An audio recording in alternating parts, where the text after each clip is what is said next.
When Vítor Pereira joined Wolves in mid-December, they were sat in 19th place and leaking goals for fun at a rate of 2.5 goals per game. Now though, Wolves are flying and they're currently enjoying their best run of form in Premier League history with 6 consecutive wins. But how have they done it? Hello and welcome back to INMR, where today I'm going to be explaining how Vítor Pereira transformed Wolves. So first, how about that goals conceded stat? Since Pereira joined, that stat has almost been halved. They're only conceding 1.3 goals per 90 now. And now that Wolves have that defensive foundation, they've performed far better in matches. In the 20 games that Pereira's been in charge, they've got a result in 13 of them. So how has Pereira improved performance levels? Tactical stability has been at the heart of Wolves' improvement under Pereira. Previous manager Gary O'Neill played about with his side shape a lot in search of a winning formula. Prior to his departure, O'Neill did land on a 3-4-2-1, and crucially, that is the formation that is featured in all 16 Premier League games under Vítor Pereira. By sticking with the same system, Pereira has simplified it for the players and given them an opportunity to actually cement their spot in a team that doesn't change week on week. For the players, there is now far more clarity than there was at the start of the campaign. The often panicky Wolves side that we saw at the start of the campaign has been replaced by a calmer, more measured approach. There's been a major reduction in the number of shots faced as well since Vítor Pereira's appointment, leaving the goalkeeper far less exposed. As you can see from the data on screen, this is a team that is far less anxious without the ball. Wolves have also landed on a new, well-balanced centre-back trio who all seem comfortable playing together as a unit. Totti Gomez has remained as that left-sided centre-back, but in the middle, January signing Emmanuel Agbadou has taken over there and he has been fantastic. Agbadou has proved to be the physically dominant defender that Wolves so badly needed. This season, he's won 65.7% of his duels and made 6.41 clearances per 90. The 27-year-old Ivorian has also brought a sense of calmness to the backline when playing out.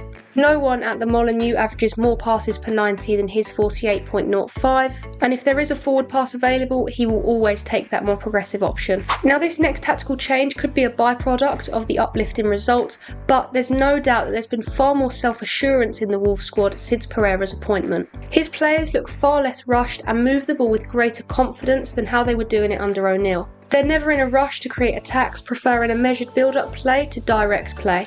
Wolves hold on to the ball for longer periods, increasing their passing sequences and patient attacks.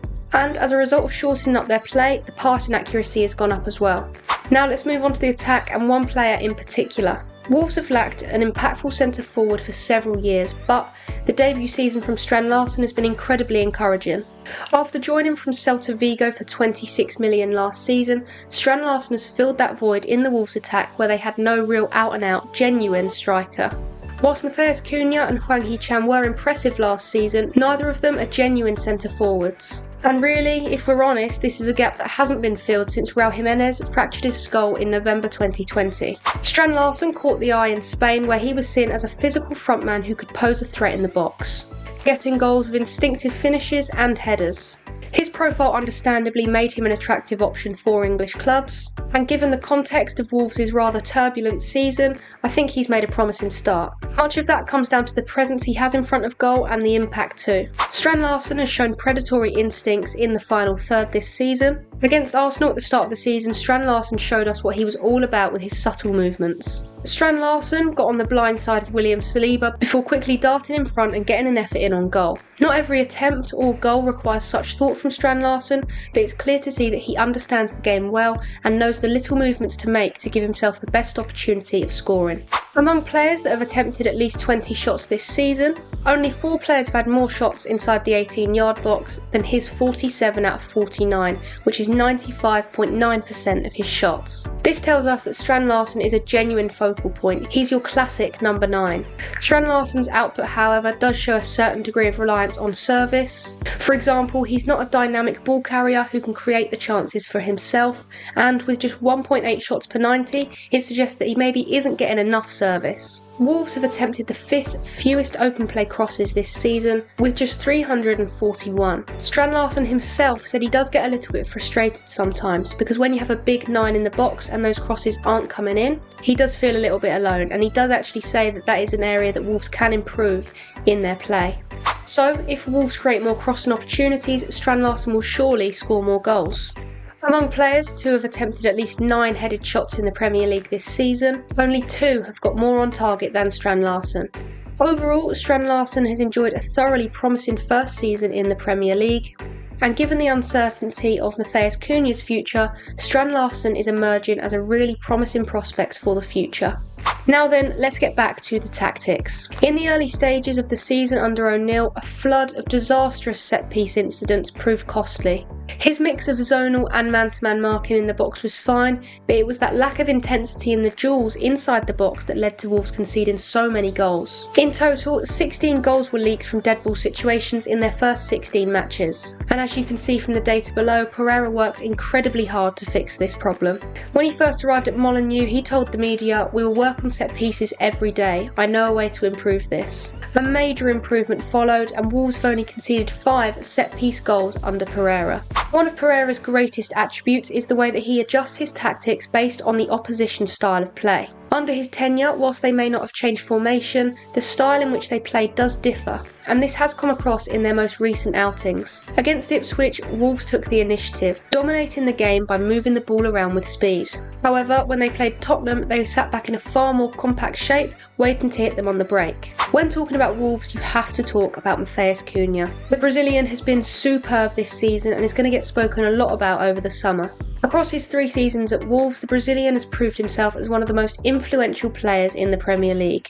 Now, after helping Wolves secure safety for another top-flight season, the usual transfer speculation is heating up as we approach the summer transfer window. Of course, there is no sign that Wolves are willing to let Cunha go. They've got their own aspirations for a much more positive season in 2025-26, so they might not be interested in letting one of their best players leave the club. Cunha has also had his well-documented disciplinary issues this season, missing a total of 6 matches through suspension. However, when you analyse his impact, the positives far outweigh the negatives. With a few matches left to play this season, Cunha is already ahead of his best tally of goal involvements in a Premier League season. He's been involved in 21 this year, with 15 being goals. And with 45 goal involvements in his last 68 appearances since the start of last season, Cunha ranks only behind 6 players for his attacking output in the division across that time.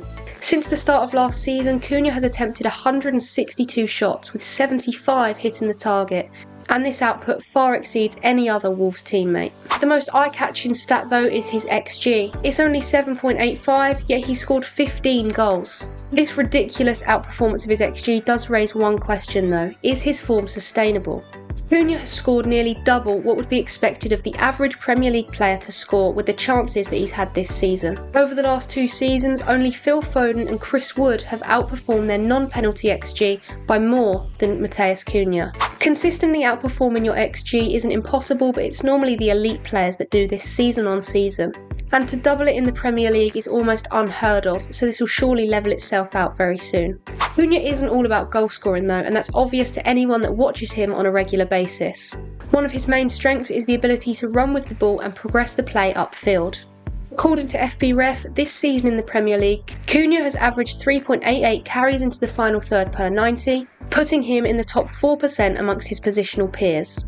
As well as that, he has averaged 4.5 shot creating actions per 90. Obviously, we mentioned his disciplinary record, and it is difficult to not talk about. It's very apparent. As I said earlier, this season he's missed 6 matches due to disciplinary problems, one of them against Ipswich and the other against Bournemouth. And that suspension could have been even longer if he didn't offer to pay for new glasses for the Ipswich member of staff that he snatched them from. Cunha is undoubtedly one of Wolves' best players, that's not even up for debate.